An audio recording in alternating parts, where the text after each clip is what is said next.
haiwezekani.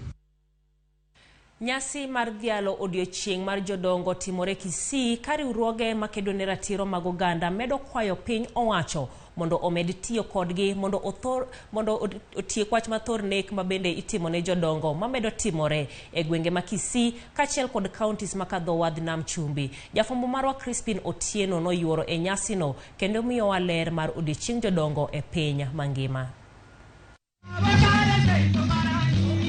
Tarik 1 dwe mar 10 higa ka higa, piny mangima hingo odiochieng' mar Dhialo jodongo. Tarik no en mane oket kod riwruok mar piny mangima mano United Nations. Nyasi no ne otimore e paw skul Nyagonyi Marani e kaunti ma Kisii, kama riwruoge mopogore opogore noyore mondo gipuonjre kaluwore kod ratiro mag jodongo ma osebed kirocho. Nonro wacho ni atamalo 16 mar jodongo e Kenya irocho ratichgi kaluwore kod nek mamedo timore e thurka kitudogi kod weche mag juok.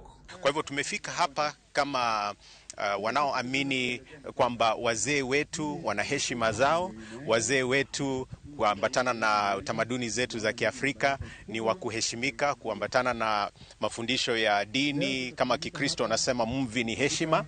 Kwa hivyo tumefika hapa kuleta heshima zetu kwa wale wanaoishi, lakini pia kumbukumbu kwa wale waliotuaga. Pauni mar Nyagonyi ema mine ang'wen magin mond liete no wang' gi jopiny. Kitudogi kod juok wach manomiyo ji 9 omaki kendo pod odinnegi e jela. Nitie mena ang'wen manonegi e uwanja makawuono wachung'eni ni negin jojuogi. And kan wa follow up wayudo ka jogi mostly negi laro puothe, kosedo ka ng'ato maybe ne dwa teri titamori, koro nitie anyuola mostly manomiyo negi. Koro ne wacho ni kaka kawuono en odiochieng' mo celebrate jomadongo, nyaka wabi ka mondo wawuogi jogi mondo wanyisgi gimomiyo en maber mondo irit ng'ama ng'ongo. Crisantus Amenya en achiel kuom jodongo mawuok Marani. Oleronwa moko kuom achiedh nade magikale. Changamoto mingi uletwa na hali ya ulevi. Si kwa ati ni waksini wachawi ama ni nini. Kitu kinaharibu sisi ni ulevi. Sana sana ni masamba. Mkikosana kwa masamba, mtu anachukua anasema wewe ni mchawi, wewe ni nini, wewe ndio unanoga mimi, wewe ndio unafanya hii. Nonro mar riwruok makedo ne ratich Oganda mano KNHCR wacho ni counties abich moting'o Kisii, Kwale, Kilifi, Nyamira kod Kirinyaga gin moko kuom counties manek mag jodongo osebet katimore. Tulikuja hapa tukashikana mikono na familia zao. Ni familia ya Agnes Ototo, Jemima Mironga, Sindege Mayaka na Raili Unkware. Ukiona mkongwe akona movie usimuone kama mchawi.